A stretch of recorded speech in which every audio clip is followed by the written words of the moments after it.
أعوذ بالله من الشيطان الرجيم بسم الله الرحمن الرحيم أأتخذ من دونه آلهة إن يردني الرحمن بضر لا تغني عني شفاعتهم شيئا ولا ينقذون إني إذا لفي ضلال مبين إني آمنت بربكم فاسمعون قيل ادخل الجنة قال يا ليت قومي يعلمون بما غفر لي ربي وجعلني من المكرمين صدق اللہ العظیم۔ محترم سامعین و ناظرین، آج سورہ یاسین کے آیات نمبر 23، 24، 25، 26 اور 27 کو لے کر آپ کی خدمت میں حاضر ہیں، ترجمہ اور مختصر تفسیر کے ساتھ۔ تو آئیے آیات نمبر 23 کا ترجمہ دیکھتے ہیں۔ کیا میں معبود حقیقی کو چھوڑ کر دوسرا معبود پکڑ لوں؟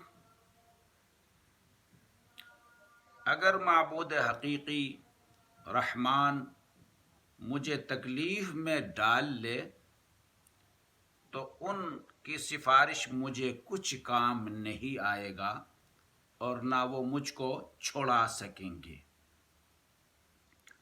آیات کا یہ بامحاورہ ترجمہ ہے۔ اس آیات کریمہ کے اندر یہ بتایا جا رہا ہے کہ حبیب نجار جو تاریخی روایت کے اعتبار سے وہ شخص جو بستی کے کنارے سے دوڑتا ہوا آیا اور ان رسولوں کے بارے میں قوم کو بتا دیا کہ ایسے لوگوں کی تم کیوں مخالفت کرتے ہو جو بغیر کسی معاوضے کے تمہیں اللہ کے راستے کی طرف بلا رہے ہیں اور خود بھی وہ راہ راست پر ہیں وہ لوگ۔ تو ایسی صورتحال پر وہ لوگ گڑبڑ کرنے لگے اور کہنے لگے تم تو ہمارے ساتھی تھے، ہم ہی میں سے تھے، ہمارے معبودوں ہی کو مان لیجئے، کیا ادھر ادھر کی باتیں تم کرتے ہو؟ انہوں نے یہ جواب دیا کہ دیکھو کہ میں معبود حقیقی کو، منعم حقیقی کو چھوڑ کر تمہارے ان خود ساختہ چاہے وہ بت ہے جو بھی ہے ان کو مان جاؤں؟ ریزن اس میں یہ بتایا جا رہا ہے کہ دیکھو اگر اللہ تبارک و تعالی مجھے تکلیف میں ڈال لے، مصیبت میں ڈال لے، تو ان کی جو خود ساختہ معبودوں کی سفارش یا وہ کچھ کام نہیں آ سکتا ہے، اور وہ مجھے اس مصیبت سے چھڑا بھی نہیں سکیں گے۔ معبود اس سے تسلیم کرنا چاہیے جو آپ کو مصیبت میں چھڑا دے، جو آپ کو تکلیف سے نکال دے۔ ایسے ذات کی عبادت کرنی چاہیے۔ انی اذا لفی ضلال مبین، تب تو میں صریح گمراہ ہو جاؤں گا۔ اب میں معبود حقیقی کو ماننا شروع کیا ہے، اگر دوبارہ تمہارے خود ساختہ معبودوں کی طرف آ جاؤں تو یہ میری صریح گمراہی ہو جائے گی۔ انی آمنت بربکم فاسمعون، میں تو تمہارے پروردگار پر ایمان لایا، پس میری بھی سن لیجئے۔ وہ شخص جو تاریخی روایت سے جس کو حبیب نجار کہا جا رہا ہے، انہوں نے کہہ دیا میں تمہارے معبود پر ایمان لایا، تمہارے رب پر ایمان لایا۔ اس میں دو مطلب بتاتے ہیں مفسرین۔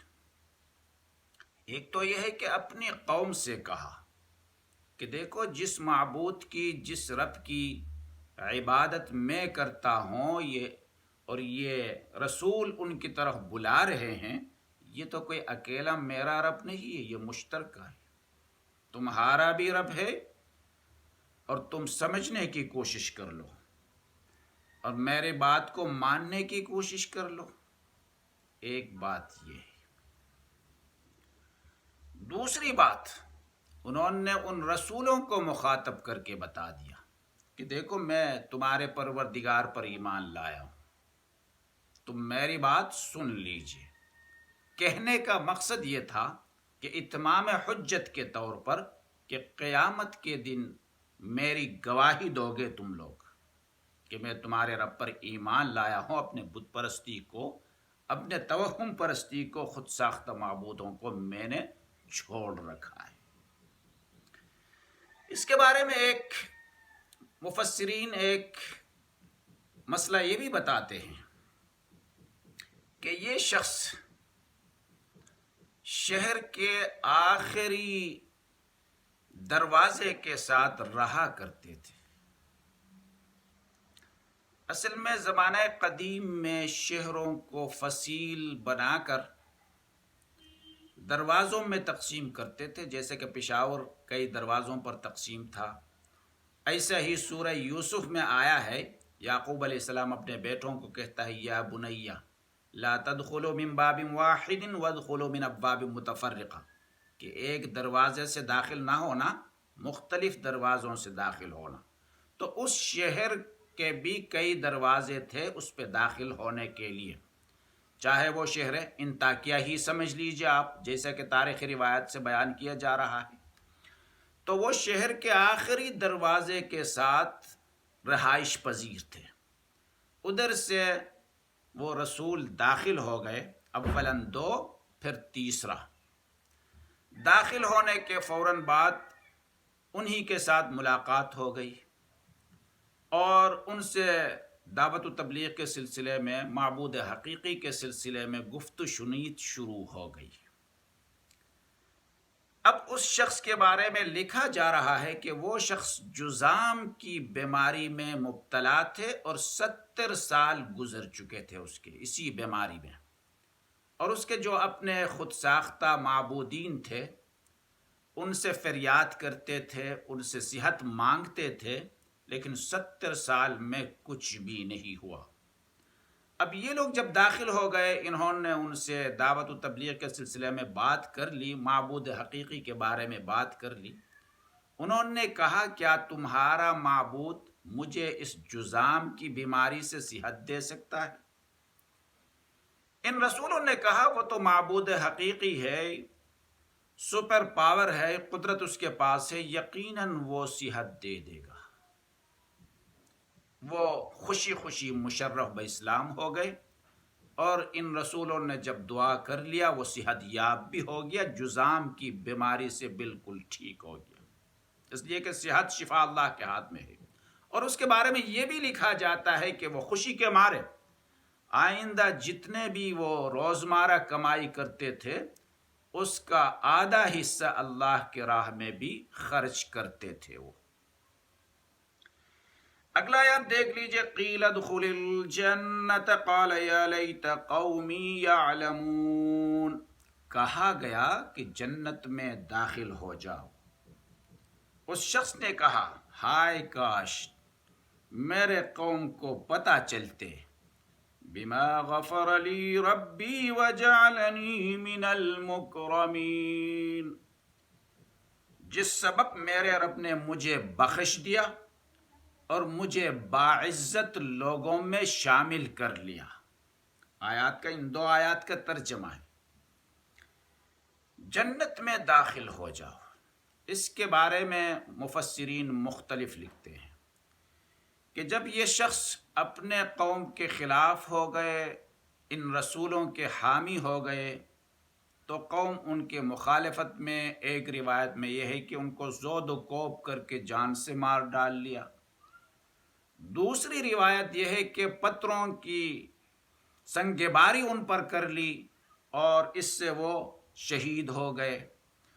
تو اب شہادت کے فوراً بعد کہا گیا کہ جنت میں داخل ہو جاؤ۔ ایک تو یہ ہے کہ فرشتے نے اللہ کی طرف سے یہ اعلان کیا ہوگا کہ دیکھو آپ کے لیے جنت میں مقام تیار ہو گیا، اور حشر نشر ہوتے ہی فوراً آپ اس میں داخل ہو جائیں گے، آپ کے نام پر الاٹ ہو گیا۔ دوسری بات یہ ہے کہ مفسرین یہ بھی لکھتے ہیں کہ اس ٹائم اس کو اس کا مقام دکھا دیا گیا، جنت کے اندر اس کا مقام دکھا دیا گیا۔ یہ تو کوئی مشکل نہیں ہے، اللہ تعالیٰ کے لیے اگر دکھانا چاہے تو دکھا سکتا ہے۔ اور تیسری بات یہ ہے کہ انسان مرتے ہی اس کے برزخی زندگی کا آغاز ہو جاتا ہے۔ مرنے سے لے کر قیامت تک جو زندگی ہوتی ہے اس کو برزخی زندگی کہا جاتا ہے۔ تو گویا کہ اس برزخی زندگی کے شروع ہوتے ہی اس کو انعامات، فیسلٹیز جنت کے وہاں مہیا ہونے لگے، سہولیات مہیا ہونے لگے۔ جیسے کہ اللہ کے رسول نے فرمایا ہے القبر روضۃ من ریاض الجنہ او حفرۃ من حفر النار، کہ قبر جنت کے باغات میں سے ایک باغیچہ ہے یا جہنم کے گھڑوں میں سے ایک گھاڑا ہے۔ تو اس کو وہاں فیسلٹیز دیے گئے، تو اس لیے کہا گیا ہے کہ یہ جنت میں داخل ہو جاؤ۔ اب وہ شخص دیکھو کتنا خیر خواہ شخص ہے، قوم کے لیے کتنا خیر خواہ شخص ہے۔ پہلے تو ان کے خیر خواہی میں کہا جاتا ہے کہ جی ان رسولوں کا کہا مان لو اپنی زندگی کے اندر، ان رسولوں کا کہا مان جاؤ۔ اور مرنے کے بعد بھی قوم کی خیر خواہی اس کے ذہن میں ہے کہ وہ اپنے ذہن ہی میں یہی کہتا ہے کاش کہ میری یہ حالت، میری یہ عزت، میری یہ فیسلٹیز میری قوم کو معلوم ہوتے کہ اللہ نے جو عزت مجھے بخشی ہے، اللہ تعالیٰ نے میری جو بخشش کی ہے، اللہ تعالیٰ نے جو کچھ فیسلٹیز مجھے مہیا کیا ہے، کاش کہ میری یہ صورتحال میری قوم کو معلوم ہوتے تو یقیناً وہ لوگ بھی ہو سکتا ہے ایمان لے آتے۔ تو مرنے کے بعد بھی قوم کی فکر کر رہا ہے۔ وَمَا أَنزَلْنَا عَلَىٰ قَوْمِهِ مِن بَعْدِهِ مِن جُندٍ مِّنَ السَّمَاءِ وَمَا كُنَّا مُنزِلِينَ۔ آیات نمبر 28۔ اللہ فرماتے ہیں کہ ہم نے اس کے قوم پر اس کے بعد کوئی آسمانی فوج نہیں اتارا، اور نہ ہم اتارنے والے ہیں۔ إِن كَانَتْ إِلَّا صَيْحَةً وَاحِدَةً فَإِذَا هُمْ خَامِدُونَ، بس ایک چیخ کی دھماکہ ہو گئی تو وہ لوگ بجھ کر رہ گئے۔ اب یہ ہے کہ اللہ تبارک و تعالیٰ کی قدرت کو ذرا دیکھ لیجئے۔ قدرت کو بیان کیا جا رہا ہے کہ جو اللہ تعالیٰ کی عنایت کرتے ہیں، ضد کرتے ہیں، ان کے رسولوں کی مخالفت کرتے ہیں، ان کے پسندیدہ دین کی مخالفت کرتے ہیں، تو اللہ کے لیے یہ کوئی ضروری نہیں ہے کہ فرشتوں کے ہجوم کو ان پر بھیج دے کہ ان کے ساتھ وہ مقابلہ کر کے ان کو ختم کر لے، بلکہ اللہ تبارک و تعالیٰ کی قدرت یہ ہے کہ وہ معمولی چنگار سے ہی ختم کر دیتا ہے۔ کہ یہاں کہا جا رہا ہے کہ ایک ہی چیخ کی آواز سے سارے کے سارے نیست و نابود ہو گئے۔ روایت میں یہ بات آتا ہے کہ ایک دروازے میں، اس شہر کے ایک دروازے میں جبریل علیہ السلام نے اس زور سے ایک چیخ لگائی کہ جس سے گھبراتے ہوئے سارے بستی والے نیست و نابود ہو گئے۔ تو اللہ تبارک و تعالیٰ کو کوئی فوج بھیجنے کی ضرورت نہیں ہے، وہ بغیر کسی فوج کے بھی نیست و نابود کر دیتا ہے۔ یا حسرة علی العباد ما یأتیہم من رسول الا كانوا به یستہزئون۔ آیات نمبر 30۔ ہائے افسوس بندوں پر، ان کے پاس جو بھی رسول آئے انہوں نے ان کا مذاق اڑاتے رہے۔ یہ کہا جا رہا ہے کتنے افسوس کی بات ہے، اللہ تبارک و تعالیٰ نے اولاً 2 پھر اس کے بعد تیسرا رسول اس بستی کی طرف بھیجا لوگوں کو سدھارنے کے لیے، راہ راست پر لانے کے لیے، لیکن وہ ان کا مذاق اڑاتے رہے، ان کے ساتھ استہزاء کرتے رہے۔ اگلے آیات میں اللہ فرماتے الم یروا کم اہلکنا قبلہم من القرون انہم الیہم لا یرجعون۔ آیات 31، کیا انہوں نے دیکھا نہیں کہ ہم نے کتنی جماعتوں کو ہلاک کر لیا اور وہ واپس لوٹ کر نہیں آئے۔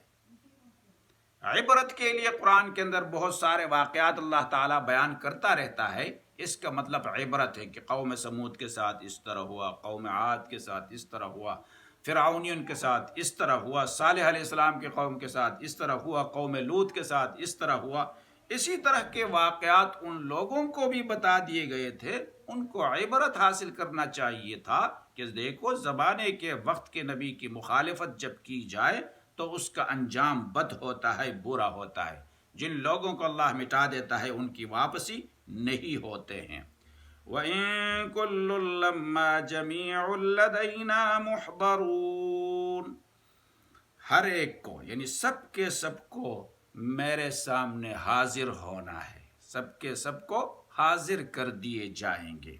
اب دیکھو اللہ تبارک و تعالیٰ کا ایک قسم کی تنبیہ ہے یہ کہ سارے انسان ایک نہ ایک دن اللہ کے سامنے حاضری دیں گے، ان کا حساب و کتاب کیا جائے گا، ان کے دنیاوی زندگی کے بارے میں پوچھ گچھ کی جائے گی، بلکہ ایک آیات میں یہ بھی آیا ہے کہ ان کے خود ساختہ معبودین ان کے مخالفت کر لیں گے جب لایا جائے گا۔ وہ کہیں گے ہم نے ان کو کبھی نہیں کہا تھا کہ ہماری پرستش کر لو، ہمارا پوجا کر لو، ہم تو ان کو جانتے ہی نہیں، ہم نے کبھی ان کو اس طرح تبلیغ کیا ہی نہیں۔ معبودین، خود ساختہ معبودین بھی اس وقت انکار کر لیں گے۔ اللہ تبارک و تعالی ان قرآنی تعلیمات پر عمل کرنے کی توفیق عطا فرمائے۔ وما علینا الا البلاغ۔